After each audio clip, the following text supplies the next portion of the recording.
लिखना है सर, इसमें बाइफरकेशन को कैसे करेंगे? जैसे इंट्रो में कितना मैक्स ले जा सकते हैं और कंक्लूजन में और बॉडी में, बाद में बात थोड़ा सा करेंगे। अब बता दीजिए। रिजवान सर आ गए हैं, और आप लोग प्लीज उनकी बात सुनिए। और ये पॉलिटी जो सब्जेक्ट है बहुत इंपॉर्टेंट है। सर और सबको म्यूट कर दीजिए। रिजवान सर आपकी आवाज नहीं आ रही है। सर प्लीज पीडीएफ हिंदी में भी लाए कीजिए। हाँ हाँ। सर अब सब अब आवाज आ रही है मेरी? हाँ थोड़ी सी आ रही है। थोड़ी सी? हाँ मैं तो बट ठीक बहुत है। तेज हूँ। हाँ नहीं ठीक है। बेटर देखिए, जैसे बेटर। अभी अभी कुछ स्टूडेंट ये क्वेश्चन पूछ रहे हैं कि वो इंट्रोडक्शन में क्या लिखें, तो मैं ये कहूंगा कि आप क्लास ऑलमोस्ट ये लास्ट क्लास की तरफ जा रहा है, और अब आप ये वाला क्वेश्चन पूछ रहे हैं। ये चीज तो आपकी बहुत पहले क्लियर हो जानी चाहिए थी कि भाई मुझे इंट्रो में कितना लेना है, कंक्लूजन में कितना लेना है, या बॉडी के लिए मैं किस तरह से डायमेंशंस बनाऊंगा। नहीं रिजवान मेरे सर, ख्याल से कुछ नए बच्चे भी जुड़े हैं, तो उनकी क्वेरीज अच्छा, है और नए इन बच्चे। बच्चों, हाँ नए बच्चे भी चलिए जुड़े हैं। चलिए, देखिए आज जो हमारी पहली क्लास है पॉलिटी की, तो मैं इसमें कोशिश करूंगा कि आप बच्चों को बेसिकली जो एवोल्यूशन ऑफ कॉन्स्टिट्यूशन के बारे में, ये मेरे से मैम ने भी कहा था, जो हिस्ट्री वाली मैम थी, कि आप इस वाले टॉपिक को कराइएगा, क्योंकि ये वाला टॉपिक शायद उन्होंने स्किप किया था। तो ये दोनों में कंबाइंड हो जाता है, चाहे आप इसको मॉडर्न हिस्ट्री के पॉइंट ऑफ व्यू से देखें, चाहे आप इसको पॉलिटी के पॉइंट ऑफ व्यू से देखें। ओके, अगर आवाज ठीक है और प्रेजेंट ये स्लाइड दिख रही है, तो प्लीज एक आप थम्स दे दीजिए, थम्स अप कर दीजिए। हाँ, सहबा खान कह रही है हिंदी में भी बताइएगा। आई विल, मतलब मैं बिल्कुल ऑब्वियसली जो देखिए टेक्निकल वर्ड है उसको छोड़ के बाकी जो भी सारी चीजें हैं, मैं सारी वो आपको हिंदी में ही बोलूंगा मैं। ओके, चलिए अब हम टाइम को वेस्ट नहीं करते हैं, हम आगे बढ़ते हैं। ठीक है सर, ओनली आपकी पीडीएफ सफिशिएंट है। देखिए, ये फिर मैं आपको एक और डिस्क्लेमर दे दूं कि आप ये तो छोड़िए, अगर आप लक्ष्मीकांत की पूरी करते हैं और आप उसके बाद, लक्ष्मीकांत लगभग 800 से 900 पेज की है आज के टाइम में, और अगर उसके बाद आप एग्जाम में जाते हैं और आप ये सोचें कि वो सफिशिएंट होगी बिल्कुल, तो मैं कहूंगा वो अच्छी सोर्स है, बहुत अच्छी सोर्स है, लेकिन सफिशिएंट होगी पूरी तो वो नहीं होगी। ठीक है, तो मैं ये कहूंगा कि बिल्कुल एक सोर्स कुछ भी आपकी कंप्लीट नहीं हो सकती है। और जो क्वेश्चन का नेचर है आज के टाइम में, जनरली वो मल्टी डायमेंशनल होता है। तो यहाँ जो ये कोशिश है ये है कि आपका जिस बच्चे ने पढ़ा हुआ है उसका रिवीजन हो जाए, और जिस बच्चे ने नहीं पढ़ा है उसको एटलीस्ट ये आइडिया हो जाए कि हाँ मुझे क्या क्या चीजें करनी है। टाइम बहुत कम है, और 15 तारीख को आपका एग्जाम है। चलिए चलते हैं। देखिए, आप अगर मॉडर्न हिस्ट्री में हम एक देखें कि जैसे जब अंग्रेजों का आना हुआ, और फिर किस तरह से उन्होंने जो हमारे प्रिंसली स्टेट्स थे, या फिर उसके बाद में मुगल एम्पायर के अगेंस्ट उन्होंने किस तरह से लड़ाई लड़ी, और फिर जैसे बैटल ऑफ प्लासी है, पहले उनका क्या था कि वो बंगाल के ऊपर उनकी नजर थी, क्योंकि Bengal was very prosperous, very rich state. अब जब उन्होंने सोचा कि हम बंगाल को कब्जा करते हैं, तो जो बंगाल के नवाब थे वो एक कॉमन फ्रंट बनाते हैं। पहले वो हार जाते हैं बैटल ऑफ प्लासी में। अब जब बैटल ऑफ प्लासी में हार गए, उसके बाद एक कॉमन फ्रंट बना, Mohammad bin Qasim, Shah Alam two and Shujauddaula of Awadh, इन्होंने मिलकर कॉमन फ्रंट बनाया, और 1764 में एक लड़ाई हुई जिसका नाम है बैटल ऑफ बक्सर। तो बैटल ऑफ बक्सर में जब एक जॉइंट ग्रुप को हराया ब्रिटिश ने, तो उनको ये फील हुआ कि now we can rule India, अब हम पूरे इंडिया पे कब्जा कर सकते हैं, हम पूरे इंडिया को अपने साथ लेकर चल सकते हैं। तो आप ओके, क्लास पूरी कर लो आप, मैं क्लास करता हूँ। हाँ, तो अब इस तरह से जब उन्होंने, यानी कि ब्रिटिश ने इंडिया के जो कॉमन जो ये फ्रंट था बैटल ऑफ बक्सर में, जब इसको हराया, तो उसके बाद दो ट्रीटी होती है, ट्रीटी ऑफ इलाहाबाद। मतलब आपने नॉर्मली पढ़ा होगा ट्रीटी ऑफ इलाहाबाद, लेकिन इलाहाबाद में ही दो ट्रीटी होती हैं, एक आपकी नवाब के साथ और एक आपकी मुगल मुगल जो किंग थे शाह आलम टू, उनके साथ में। अब जब आपने यहाँ ट्रीटी कर ली, उसके जो एक मेन थीम थी वो थी ये कि जो रिवेन्यू वाला पार्ट था, revenue part was with British. Revenue part किसके पास था? ब्रिटिश के पास। एडमिनिस्ट्रेशन पार्ट किसके पास था? लोकल्स के पास। यानी कि बंगाल का अगर आप देखें तो नवाब के पास आपका था एडमिनिस्ट्रेशन, यानी कि आपके पास जिम्मेदारी सारी थी, पैसे नहीं थे। और अंग्रेजों के लिए पैसे सारे थे, जिम्मेदारी कुछ भी नहीं थी। तो यहाँ क्या हुआ ना, जैसे एक टर्म कहते हैं बंदरबाट, यानी कि एक लूटपाट मचने लगी, और उस लूटपाट में जो ब्रिटिश तो ईस्ट इंडिया कंपनी के जो यहाँ एम्प्लॉयज थे ना, वो बहुत ज्यादा प्राइवेट ट्रेड कहो या फिर उसको लूटना कहो, वो ये सब चीजें करने लगे। तो इस सारी चीजों के खिलाफ ब्रिटेन में एक आवाज उठी और ये कहा गया कि जो कंपनी के एम्प्लॉयज हैं उनके जो एक्शंस है उसको रेगुलेट किया जाए।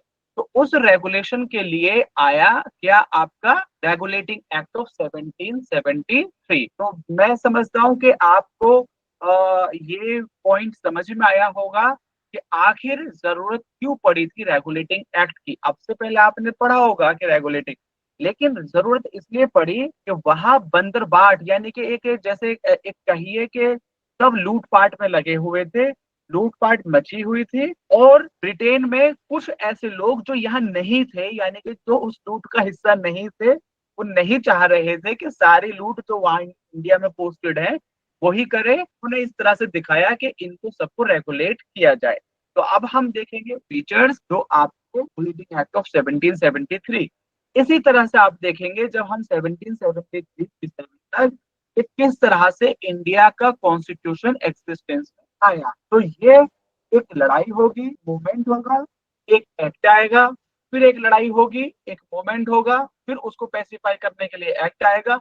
इसी तरह से ये सीक्वेंस चलती रही है और अल्टीमेटली आपका जो इंडियन कॉन्स्टिट्यूशन वो एट प्रेजेंट वाली शक्ल में आया। ठीक है, तो अब हम चलते हैं। अगर किसी को अच्छा वॉइस थोड़ा क्लियर नहीं है, देखिए अब ये हो सकता है हमारे इशू हो हमारे डिवाइस का, but right now I am using laptop भी अच्छा है, but still students are complaining that voice breaking issue, but I can do। अभी भी मतलब इशू है? नहीं सर ठीक है, आवाज आ रही है, हाँ हाँ बेटर है। ठीक है सर, थैंक यू। तो अब जो मैंने कहानी आपको बताई थी कि किस लिए रेगुलेटिंग एक्ट आया है, आई होप वो कहानी और बैकग्राउंड आप लोगों को समझ में आया होगा।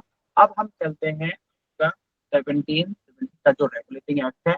आप लोगों को ये स्क्रीन दिख रही है जहां पे मैंने ड्रॉ किया है? Please confirm. Okay thank you. तो इसमें जैसे क्या था, जो ट्रीटी ऑफ इलाहाबाद थी उसमें गवर्नर ऑफ बंगाल जो थे, गवर्नर ऑफ बंगाल बनाया गया था। अब रेगुलेटिंग एक्ट ने क्या किया, गवर्नर ऑफ बंगाल की पोजीशन को चेंज कर दिया था गवर्नर जनरल ऑफ बंगाल।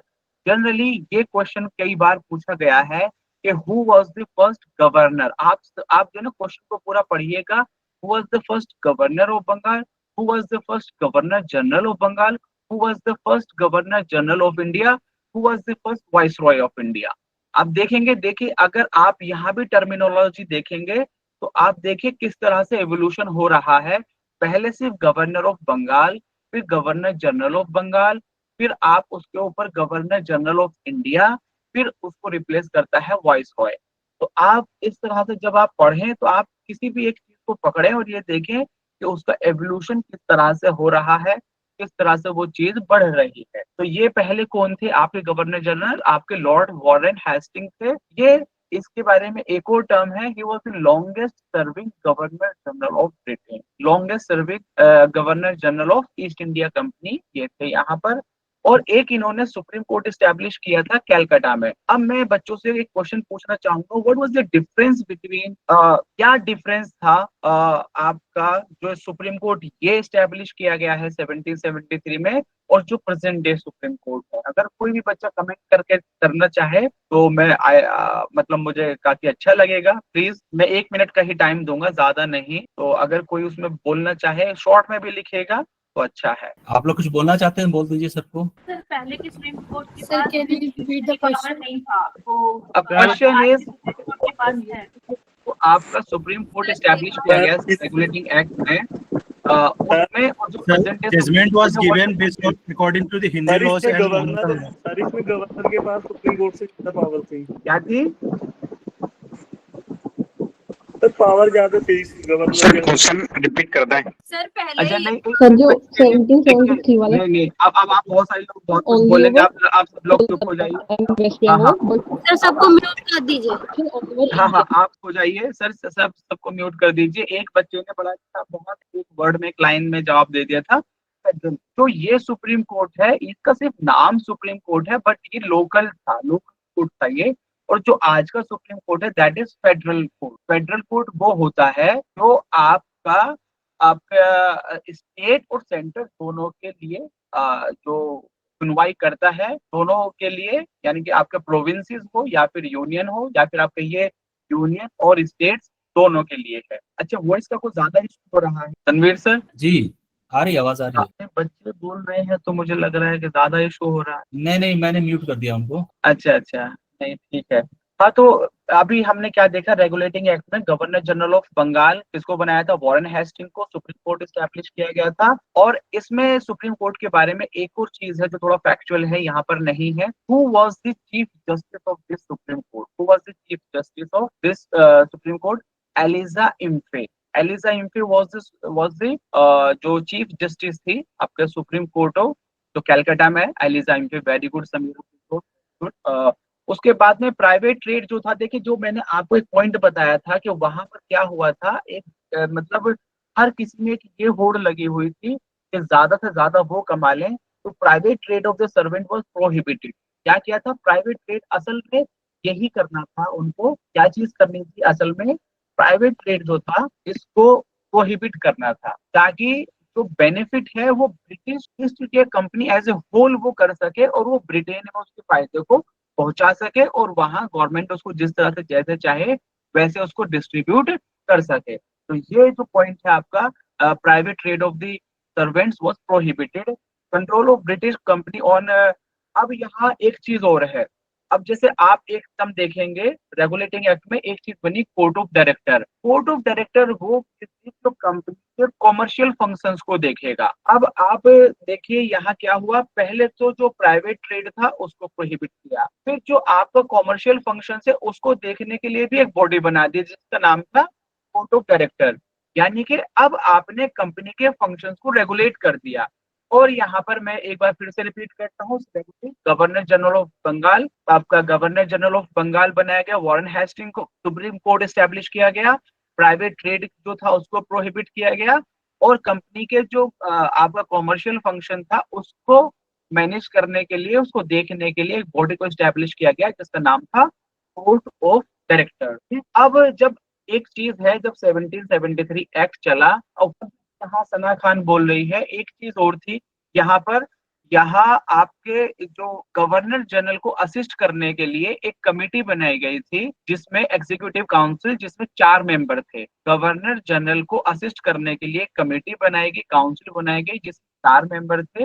अब होता क्या था कि ज्यादातर उसमें भी डिस्प्यूट होता था कि वोट बराबर नहीं हो पाती थी। तो 1770 के बाद एक और एक्ट आया, अमेंडमेंट एक्ट 1781 में, और फिर उसके बाद आया आपका 1784 में। और यहाँ क्या किया गया, तो 4 मेंबर के जो बॉडी थी, उस 4 मेंबर की बॉडी को 3 मेंबर कर दिया।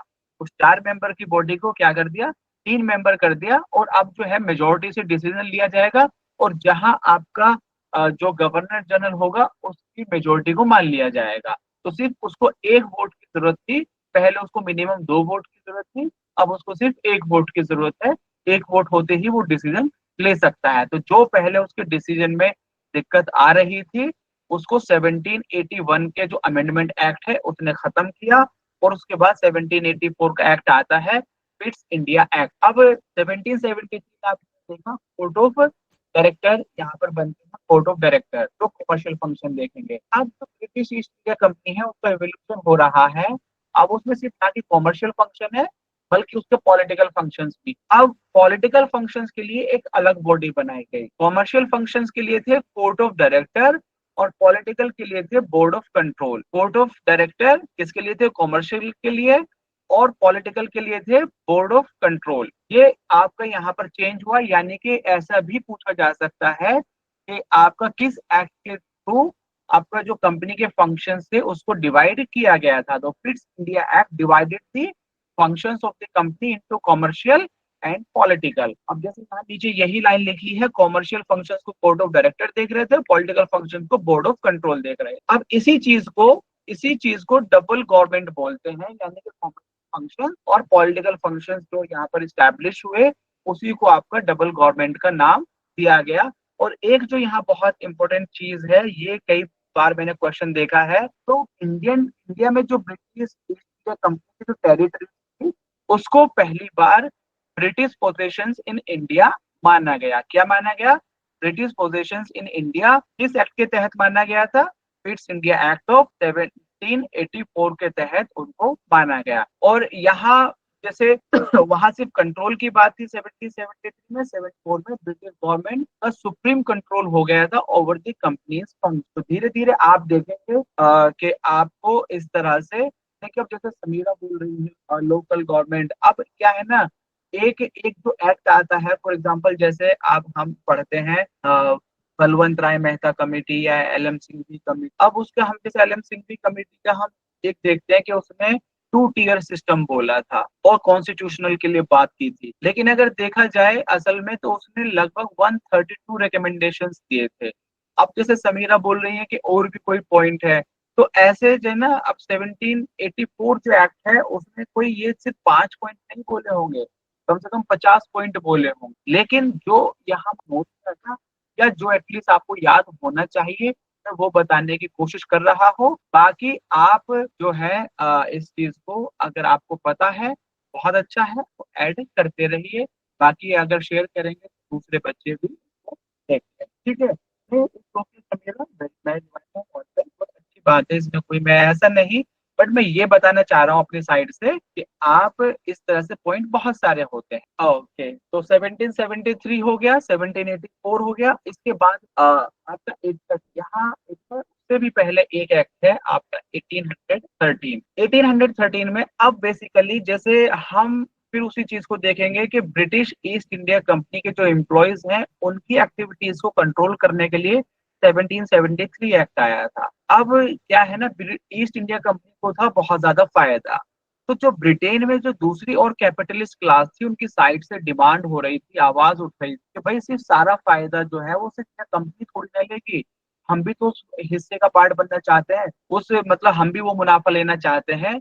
तो इसलिए क्या हुआ, 1830 एक्ट में जो ब्रिटिश ईस्ट इंडिया कंपनी की मोनोपोली थी उस मोनोपोली को तोड़ा गया, और ऐसा नहीं कि कंप्लीटली उस मोनोपोली को खत्म कर दिया गया, उसके सिर्फ 2 चीजों को छोड़कर ट्रेड इन टी यानी कि चाय और ट्रेड विद चाइना, इन दोनों को छोड़कर बाकी सारी मोनोपोली उसकी खत्म कर दी। समीरा ने फिर जवाब दिया है, वेरी गुड, ये लाइन है इन्होंने बोला है। तो 1813 में क्या हुआ, आपका मोनोपोली को खत्म किया गया, लेकिन कंडीशनल खत्म किया गया, ऐसा नहीं कंप्लीटली उसको अबॉलिश किया गया। आपका जो है टी एंड चाइना के साथ जो ट्रेड था, चाय और चीन, इस तरह से आप याद रख सकते हैं, इसको छोड़कर बाकी सब खत्म कर दिया गया था। इसके पीछे वजह यही है कि जब मोनोपोली खत्म होगी, मोनोपोली मीन्स क्या होता है, ऑब्वियसली आप सब जानते ही होंगे, लेकिन मैं फिर भी एक लाइन इसके ऊपर बोल दूं कि आपका उसको बनाने का हक या उस काम को करने का हक सिर्फ एक ही कंपनी का है। अब जब उस मोनोपोली को तोड़ देंगे, जैसे कि इंडियन रेलवे की यहाँ पर मोनोपोली है, न्यूक्लियर जो एनर्जी है उसके ऊपर, तो आप जब वो मोनोपोली को तोड़ देंगे तो प्राइवेट सेक्टर का उसमें इन्वॉल्वमेंट होगा, यानी कि दूसरे भी लोग आएंगे, वो भी मुनाफा कमाएंगे और अल्टीमेटली कंपटीशन बढ़ेगा और बेहतर सर्विसेज होंगी। जैसे आप अब से कुछ साल पहले देखें तो जो आपका इंटरनेट है वो आपको 1 GB मिलता था 250 रुपीज में, और 1 महीने की उसकी लिमिट होती थी। मेरे ख्याल से आज 250 या 300 में 1 GB पर डे मिलता है, 1 GB पर डे। तो ये पॉसिबल हुआ क्योंकि कंपटीशन की मोनोपोली टूटी और आपका कंपटीशन हुआ। जब कंपटीशन होता है तो चीजें लोगों के पास, टेक्नोलॉजिकल डेवलपमेंट भी है, लेकिन एक वजह आप उधर से भी इसको देख सकते। अब जैसे कुछ बच्चे बोल रहे हैं कुछ एजुकेशन के बारे में, अब तो थोड़ा सा इंतजार कीजिए, मैं कोशिश करूंगा वहां तक पहुंचने की। अब जो ब्रिटिश ईस्ट इंडिया कंपनी है या कोई भी जो कंपनी थी ब्रिटेन में, बेसिकली ब्रिटेन नहीं, यूरोप से जो लोग बाहर निकले थे ना, उनका सबका एम था, क्या था एम, 3G। 3G मीन्स एक होता है गोल्ड, एक होता है ग्लोरी और एक होता है गॉड। यानी कि गोल्ड मीन्स आपका लूटपाट, आपको ट्रेड करना है, आपको कहीं से जाके अपनी कॉलोनी से रॉ मटेरियल उठाना है, आपको अपना वहां सामान बेचना है, कुल मिला के ये है क्या, कमाने से है। ग्लोरी, ऑब्वियसली जितने बड़े एरिया पे आप राज करेंगे आप पे उतनी ख्याति होगी, आपकी उतनी ग्लोरी होगी। और गॉड क्या, आप रिलीजन को स्प्रेड करने जाएंगे। तो जैसे कुछ बच्चे बोल रहे थे कि 1813 एक्ट में क्रिश्चियन मिशनरीज को परमिशन दी गई, तो वो आपके इस वाले जो आपका एम था इसको फुलफिल करने के लिए है, यानी कि तो गॉड वाली बात है, इसी वाली बात है, गोल्ड ग्लोरी एंड गोल्ड वाली। तो इस तरह से आप इसको देख सकते हैं। अब ये हो गया। अब इसके साथ आप एक चीज और है, धीरे धीरे अब क्या है कि जो अब अंग्रेज हैं उनको उनको एक कोई अगर वो ब्रिटेन से मंगाएंगे तो उसका खर्चा ज्यादा और उसको सैलरी भी ज्यादा देनी पड़ती थी। उन्होंने धीरे धीरे क्या किया, लोकल्स को इन्वॉल्व करना स्टार्ट किया और इस तरह से देखा कि भाई हम तो रूलिंग क्लास है, लेकिन जो एकदम लोवेस्ट लेवल वाले जो एम्प्लॉयज रहेंगे वो हम इंडियन में से ही ले। अब उसको किस तरह से प्रिपेयर करें, उसके लिए एक चीज लेकर आए, एजुकेशन, यानी कि जो बाय मतलब होंगे तो इंडियन लेकिन टेस्ट में ब्रिटिश होंगे, ये उनका कॉन्सेप्ट था। तो इसलिए वो एजुकेशन को लेकर आए, दिखाया ऐसे जैसे कि हम जो है वो एक थ्योरी होती है जिसको बोलते हैं व्हाइट मैन्स बर्डन। कौन सी थ्योरी है? White man's burden. आवाज नहीं आ रही है सर? आ रही है सर? हाँ आ रही है। तो ओके 1800, फिर 1773, 1784, 1813 एंड अब आते हैं हम 1833 पर। अब एक चीज हमने जैसे देखा था किस तरह से ब्रिटिश ईस्ट इंडिया कंपनी पर कंट्रोल हो रहा है या किस तरह से वो सेंट्रलाइजेशन की तरफ जा रही है। तो 1773 ने सेंट्रलाइजेशन को स्टार्ट किया था, जैसे कि गवर्नर जनरल ऑफ बंगाल को प्रेफरेंस दी गई थी, बढ़ोतरी दी गई थी over governor of Madras and governor of Bombay. अब यहाँ जब आप 1833 में पहुंचते हैं, यहाँ क्या हो गया था, जो लेजिस्लेटिव पावर थी आपकी governor of Bombay and Madras, उसको खत्म ही कर दिया गया था and all the legislation power were इसमें कंसंट्रेट कर दी गई थी गवर्नर जनरल ऑफ इंडिया में। यहीं पे गवर्नर जनरल ऑफ बंगाल को चेंज करके क्या किया था, गवर्नर जनरल ऑफ इंडिया। तो first time governor general of Bengal change होकर गवर्नर जनरल ऑफ इंडिया किससे हुआ था, 1833 एक्ट से। और वो कौन था, ऑब्वियसली ज्यादातर बच्चों को पता ही होगा, लेकिन मैं फिर भी पूछ रहा हूँ कि कौन था। ठीक है सना, इट्स ओके। ऐसे कोई विलियम बेंटिक। विलियम बेंटिक के बारे में दो इंपॉर्टेंट चीजें और बता दीजिए आप लोग। ऐसे ही लिख के बोल तो आवाज से नहीं, ऐसे ही लिख। सती प्रथा अबॉलिशन, ओके। कोई और पॉइंट? हाँ हाँ सती हो गया, अब सती से आगे बढ़िए। अब सती नहीं लिखे। प्रेस एक्ट हटाया था, शेख अंसार कह रहे हैं। हाँ, ये जो ठगी वाला है ना, ठग को अबॉलिश किया गया था। और जो आपका जो मेटकाफ है, मेटकाफ को बोलते हैं लिबरेटर ऑफ प्रेस। तो वो मेटकाफ ने हटाया था, इसीलिए उसको बोलते हैं लिबरेटर ऑफ प्रेस भी बोलते हैं। ठीक है, तो अब हम 1833 यानी कि सेंट्रलाइजेशन का पीक हो गया था। जो आपके बॉम्बे और मद्रास वाले जो असेंबली थी, उनके लेजिस्लेटिव पावर को खत्म कर दिया गया था। ये एक बहुत सिंपल सी चीज है कि अब जो है law made under the were called acts, अब उनको एक्ट कहा जाएगा। और ईस्ट इंडिया कंपनी नो मोर है तो commercial body became purely administrative body. यानी कि अब यहाँ किसको खत्म किया गया था, सीओडी को खत्म कर दिया गया, क्योंकि अब ये कॉमर्शियल बॉडी नहीं रही, ये प्योरली क्या बन गई थी, एडमिनिस्ट्रेटिव बॉडी। आप जो ना जैसे किसी भी चीज को देखिए कि किस तरह से एवोल्यूशन हो रहा, किस तरह से कोई चीज बढ़ रही है या किस तरह से चीज कोई घट रही है। यहाँ पर गवर्नर बॉम्बे, यहाँ पे बॉम्बे और मद्रास वालों की लेजिस्लेटिव पावर ही खत्म कर दी गई थी एंड ऑल पावर को किसमें रिस्टोर, किसमें कंसंट्रेट किया गया था, गवर्नर जनरल ऑफ बंगाल, जिसको कन्वर्ट कर दिया गया था गवर्नर जनरल ऑफ इंडिया।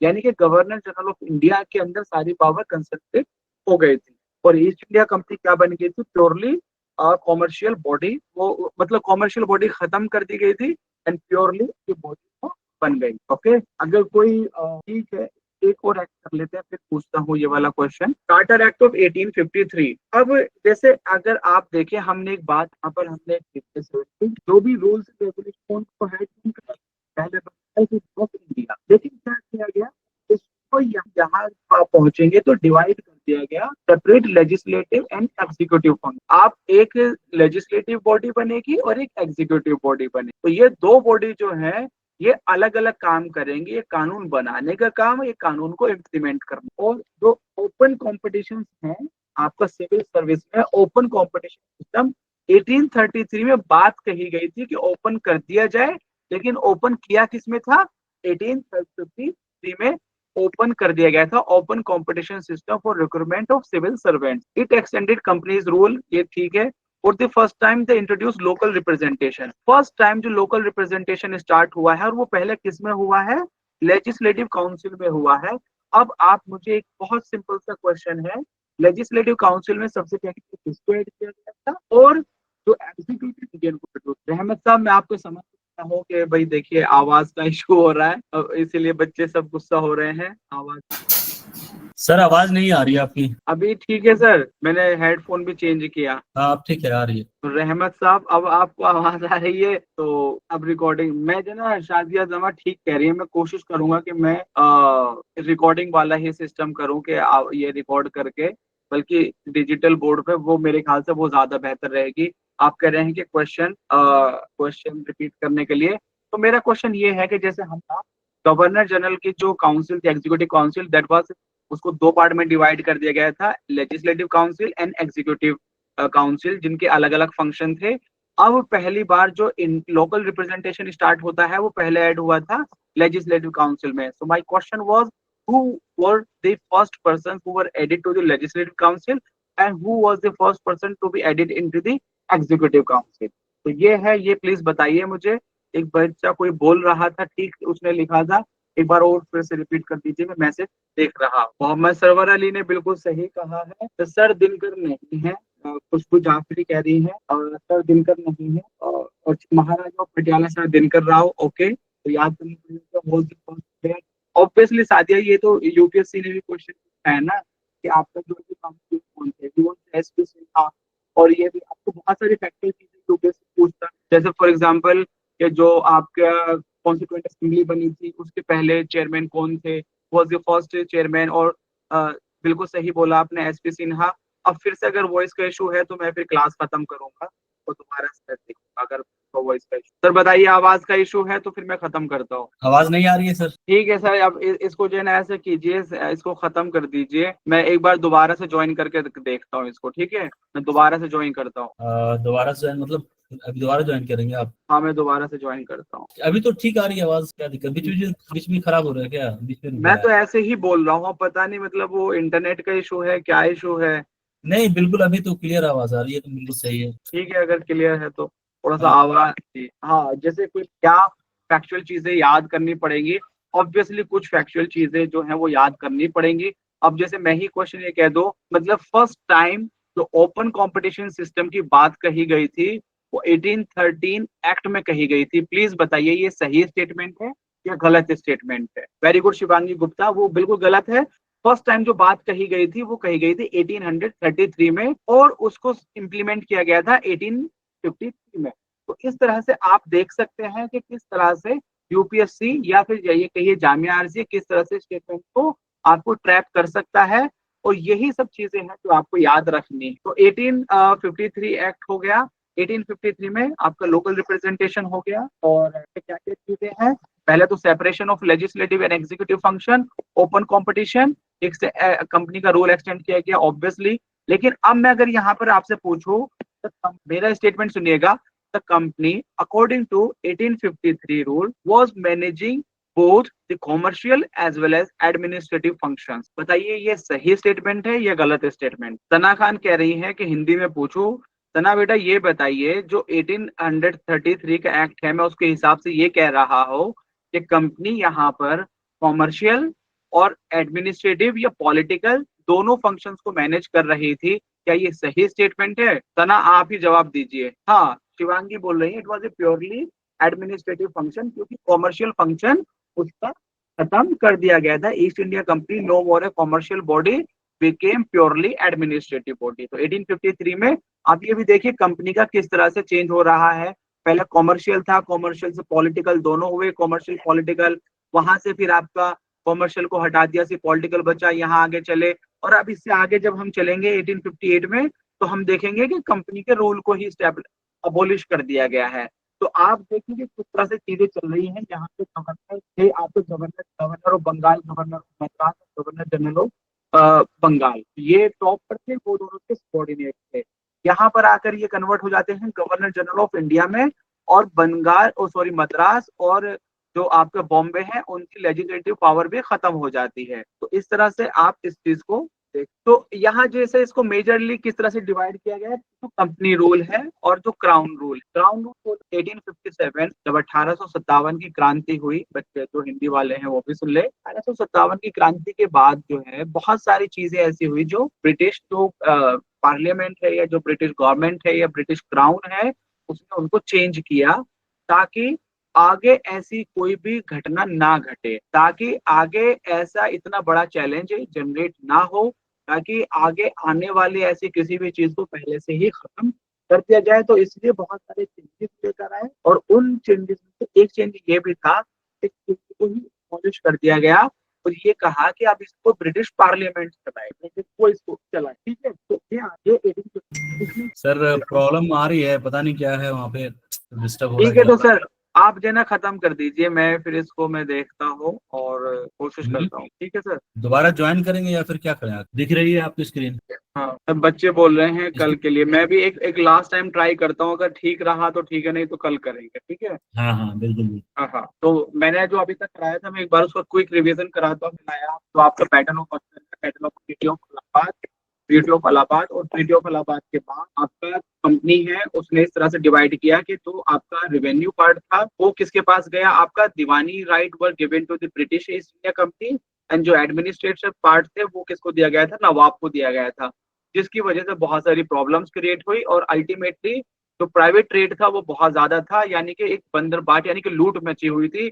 उस लूट को कंट्रोल करने के लिए आपका ब्रिटिश ईस्ट इंडिया कंपनी तो प्राइवेट ट्रेड था, private trade off the servant was prohibited और इसमें गवर्नर ऑफ बंगाल को बंगाल 3 प्रोविंसेस थी, गवर्नर ऑफ तो आपके एक मद्रास, एक बॉम्बे एंड बंगाल, जहां पे ब्रिटेन का राज हो चुका था, लेकिन वहां प्रेफरेंस किसको दी गई, बंगाल को। गवर्नर जनरल ऑफ बंगाल यानी कि उसका जो गवर्नर जनरल था बंगाल का उसको प्रेफरेंस दिया गया over Bombay and Madras.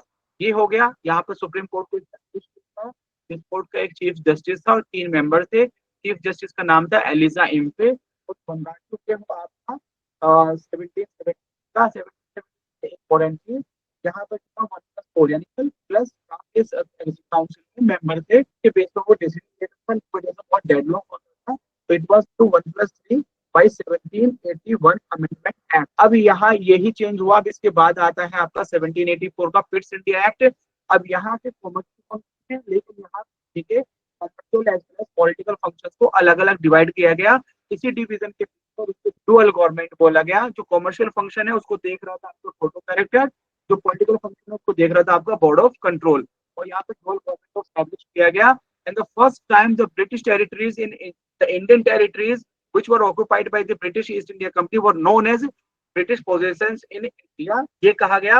And British government जो थी उसको supreme control over the companies affair, company के अफेयर के ऊपर ब्रिटिश गवर्नमेंट को कंप्लीट पावर थी। अब क्या है, जब आपकी जो ब्रिटिश ईस्ट इंडिया जो ब्रिटेन की जो रानी थी, जो क्वीन थी, उसने इसको परमिशन दी थी, यानी कि मोनोपोली थी ईस्ट साइड के सारे ट्रेड पर। लेकिन क्या हुआ, जब आपका बहुत ज्यादा फायदा हो रहा था ईस्ट वाले ट्रेड से, बहुत सारे लोकल लोगों में आवाज उठी और उन लोगों ने कहा कि हमें भी उस ट्रेड में पार्ट करना है। लेकिन ट्रेड में पार्ट कैसे कर सकते हैं, जब मोनोपोली खत्म होगी। तो एक एक्ट आया 1813, इसने ईस्ट इंडिया कंपनी की मोनोपोली को खत्म किया एक्सेप्ट टी एंड चाइना, इसको छोड़कर बाकी सबको खत्म किया गया। और साथ ही साथ जो आपकी क्या बोलते हैं उसको, मिशनरीज थी, उनको परमिशन दी गई ताकि आप यहाँ पर आके रिलीजन का काम कर सके। और एक और चीज कही गई कि हम एजुकेशन के डेवलपमेंट के लिए 1 लाख रुपए देंगे एजुकेशन के डेवलपमेंट के लिए। ये 1813 का मेजर चेंजेस थे। अब आता है 1833, जो मैंने यहाँ पर बताया आपका गवर्नर जनरल ऑफ बंगाल, वहां आपका बॉम्बे एंड मद्रास को सबऑर्डिनेट बनाया गया था। यहाँ पर बॉम्बे एंड मद्रास की लेजिस्लेटिव पावर को बिल्कुल खत्म कर दिया गया था। सारी पावर किस में कंसंट्रेट हो गई थी, गवर्नर जनरल ऑफ बंगाल, जिसको चेंज कर दिया गया था गवर्नर जनरल ऑफ इंडिया। इसको ऐसे भी कहा जाता है, it was the peak of the centralisation in India. इसके बाद दोबारा से फिर डिसेंट्रलाइजेशन स्टार्ट होता है, और डिसेंट्रलाइजेशन कहाँ पे जाके होता है, डिसेंट्रलाइजेशन कहाँ पे पीक होता है ये मुझे बताइए। Decentralisation British East India company के टाइम में कहाँ पर पीक होता है? शिवांगी गुप्ता 18, खुशबू जाफरी कह रही है 33, गलत है। शिवांगी गुप्ता ने सही बताया 1835 में, 1835। सोहेल खान नो, 1853 से स्टार्ट हो गया है ना, 1503 से स्टार्ट हो गया, लेकिन जो पीक पे पहुंचा है, मैंने वर्ड यूज किया है पीक, पीक पे 1835 में था। ओके, अब यहाँ पर इसने ये कहा गया कि जो ईस्ट इंडिया कंपनी है उसके जो कॉमर्शियल फंक्शन है उसको खत्म कर दिया गया था, और सिर्फ और सिर्फ ये क्या थी, it became a purely administrative और पॉलिटिकल बॉडी। अब इसके बाद यहाँ पर 1853 आया। 1853 ने क्या किया, तो यहाँ गवर्नर जनरल की एग्जीक्यूटिव काउंसिल थी, इसको दो पार्ट में डिवाइड किया, executive function and legislative function, इस दो पार्ट में डिवाइड किया गया। और पहले इंडियन को ऐड किया गया था लेजिस्लेटिव बॉडी में। तो तीन आप लोगों ने ऑलरेडी बताए हैं मुझे किन किन को ऐड किया गया था लेजिस्लेटिव, यानी कि local representation first time started in 1853 के एक्ट के तहत। और अगर मैं कहूँ तो first time local representation started in executive council, वो कब हुआ था वो जरा बताइएगा एक बार, बोलिए। लोकल रिप्रेजेंटेशन इन 18 मतलब local representation in executive council कब स्टार्ट हुआ था? शिवांगी गुप्ता ने बताया है सही, 1909 एसपी सिन्हा को ऐड किया गया था एग्जीक्यूटिव काउंसिल। ओके, चलिए अब ये 53 हो गया। 53 के बाद ऑब्वियसली आपको पता है कि एक बहुत ही वाटरशेड मूवमेंट हुआ, इसका नाम है 1857। 1857 के बाद चेंजेस हुए, और उस चेंजेस को फिर अब हम ऐसे देखते हैं, जैसे अगर आप यहाँ पहले देखें तो यहाँ रूल है और नीचे फिर क्राउन रूल है। क्राउन मीन्स जो ब्रिटिश एम्पायर है, ब्रिटिश क्राउन है, उसका डायरेक्ट रूल यहाँ पर हो गया। उसने क्या किया, जो 1857 में बहुत सारे चैलेंजेस थे, उन चैलेंजेस को नजर रखते हुए ये आर्ट ऑफ इंडिया एक्ट 1858, इसके यहाँ पे पब्लिक गवर्नमेंट ऑफ इंडिया, यहाँ इसने गवर्नर जनरल ऑफ इंडिया जो हमारे 1833 में बना था उसको खत्म करके क्या किया, वाइस रॉय ऑफ इंडिया में कन्वर्ट कर दिया। और वाइस रॉय कौन होगा, जो ब्रिटिश पार्लियामेंट है, ब्रिटिश पार्लियामेंट दो मेंबर को यहाँ पे अपॉइंट करेगी, एक तो सेक्रेटरी ऑफ स्टेट और एक vice Roy. Secretary of state जो होगा ब्रिटिश पार्लियामेंट का, ब्रिटिश कैबिनेट का मेंबर होगा, और वह यहाँ पर आएगा किसके पास, वाइस रॉय के पास, और ये दोनों मिलकर क्या सबको चलाएंगे। यहाँ क्या किया, बेसिकली इसको ही इसमें 15 मेंबर होंगे, जो काउंसिल ऑफ इंडिया जिसको बोलते हैं, वो जो उसको असिस्ट करेगी। आपका दो नए vice Roy and secretary of state, and secretary of state कौन होगा, ब्रिटिश कैबिनेट का मेंबर, और इसको असिस्ट करने के लिए एक बॉडी बनाई काउंसिल ऑफ इंडिया जिसमें 15 मेंबर होंगे। तो ये गवर्नमेंट ऑफ इंडिया एक्ट 1858 के तहत हुआ था। अब इसके बाद 1861 में तो 1858 है ना, ये इसलिए जल्दी आया था क्योंकि 1857 के रिवोल्ट के बाद स्पेसिफाई करना था, उसको लेकर आए थे। और फिर आपका आ जाता है 1861। 1861 में देखिए, जैसा आपने बच्चे कुछ बोल भी रहे थे, बिगिनिंग ऑफ रिप्रेजेंटेटिव इंस्टीट्यूशन।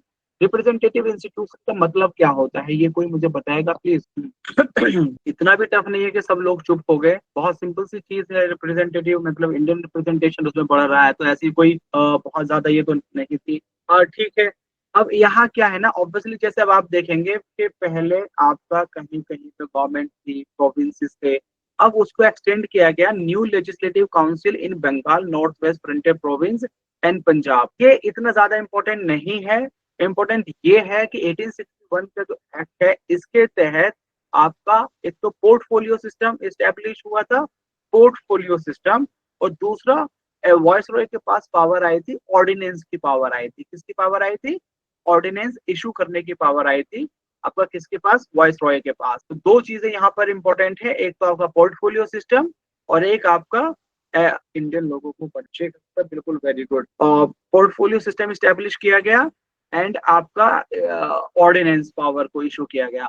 अब अगर मैं कहूँ, अब मेरे स्टेटमेंट सुनिएगा, the ordinance making power of governor is concurrent to the state legislature, true और फॉल्स? श्रद्धा कह रही है गलत है, जबकि श्रद्धा ये सही स्टेटमेंट है। वो उन्हीं चीजों पे कानून बना सकता है, उन्हीं चीजों पर ऑर्डिनेंस इशू कर सकता है जिस चीज पर आपका स्टेट लेजिस्लेचर को कानून बनाने की पावर है। तो इसी तरह से जैसे अभी मैंने गवर्नर का बोला, इसी तरह से प्रेसिडेंट का है, प्रेसिडेंट की भी पावर इसी तरह से है, जो कंकरेंट होती है टुवर्ड्स दी, मतलब with respect to the power of the parliament. ये हो गया काउंसिल ऑफ इंडिया। अब यहीं पर आपका काउंसिल ऑफ इंडिया 1861, इसी के तहत आपका स्टार्ट होते हैं हाई कोर्ट। तो पहले मुझे बताइए फर्स्ट हाई कोर्ट कौन सा एस्टेब्लिश हुआ? समीरा बोल रही है बंगाल। बंगाल हाई कोर्ट कहाँ पर है जरा बताएंगी? कैलकाटा हाई कोर्ट है। Kolkata high court was the first high court established according to this act. और कोलकाता, मद्रास एंड बॉम्बे 3 एस्टेब्लिश हुए थे। और 1866 में फिर आपका इलाहाबाद हाई कोर्ट जो है वो स्टेट वो हुआ था। समीरा फिर 2 स्टेट्स ओके ठीक है। अब 1861 हो गया। अब उसके बाद फिर हम देखेंगे 1861, 1892 में क्या हुआ? तो रिप्रेजेंटेशन किया गया था लेजिस्लेटिव काउंसिल में, उस रिप्रेजेंटेशन को बढ़ाया गया। तो आप ये देखिए कि पहले कोई भी नहीं था, फिर उसमें किसी को लेकर आए, अब उसको बढ़ा रहे हैं। तो किस तरह से धीरे धीरे प्रोग्रेस चीजें हो रही है। इसी के लिए जैसे अगर मॉडर्न हिस्ट्री पढ़ी होगी तो आप जोड़कर देखिए कि 1892 से पहले क्या हुआ था जो ये जरूरत पड़ी। 1892 से पहले कांग्रेस बनी थी 1885 में, या कुछ और भी जो ऑर्गेनाइजेशन थी, तो वो बहुत प्रेशर डाल रही थी गवर्नमेंट के ऊपर कि आप जो है लोकल रिप्रेजेंटेशन को बढ़ाइए। तो 1892 उसलिए लेकर आया था। और यहीं पर एक चीज और है, जैसे आप यहाँ भी देखेंगे पावर ऑफ डिस्कसिंग बजट। अब यहाँ जो था ना 1892 में, यहाँ बजट को डिस्कस कर सकते थे, उस पे कोई भी क्वेश्चन नहीं पूछ सकते थे। बजट को सिर्फ डिस्कस कर सकते हैं लेकिन उसके ऊपर क्वेश्चन नहीं पूछ सकते हैं। आगे जब आप देखेंगे कि इसके आगे जब चलेगा तो आगे जाके जैसे सप्लीमेंट्री क्वेश्चन भी पूछ सकते हैं, फिर उस पर डिस्कशन फिर आगे और बढ़ेंगे तो देखेंगे वोट भी कर सकते हैं। तो पहले सिर्फ डिस्कस करने की पावर आई, फिर उसको उस पर क्वेश्चन पूछने की पावर आई, और फिर उस पर वोट करने की पावर आई। तो इसी तरह से आप यहाँ से देखिए कि किस तरह से कॉन्स्टिट्यूशन बनने का एक बैकग्राउंड बन रहा है, कि किस तरह से हमने अपने कॉन्स्टिट्यूशन में इन सारी चीजों को ऐड किया है। धीरे धीरे इस तरह से इवोल्यूशन हो रहा है। अब मैं आपको पूछके पहले आपका डायरेक्ट था या इनडायरेक्ट हुआ, और जो पहले हुआ था वो किससे इंट्रोड्यूस हुआ था? सर ऐसा इसे खत्म कर दीजिए। अब मैं इससे ज्यादा नहीं तो चीख सकता हूँ और ना ही इससे बेहतर जगह बैठ सकता हूँ। आप इसको खत्म कर दीजिए। मैं कल पूरी कोशिश करूंगा कि सही जगह सही डिवाइस लेकर बैठ। ठीक है थोड़ा सा पहले से एक बार प्रिपेयर हो जाएंगे हम लोग। ठीक है एवरीथिंग ठीक है। Thank you very much everyone joining this session. ठीक है, और कल फिर रिजवान सर आएंगे और जो भी सर बता रहे हैं उसका ध्यान रखिए, क्योंकि वो पूरा पॉलिटी का क्रक्स है जो कि हाईली एक्सपेक्टेड है कि आपकी हेल्प होगी, मतलब overall corresponding to Jamia arts entrance. तो thank you very much everyone. Thanks Rizwan sir. Thank you.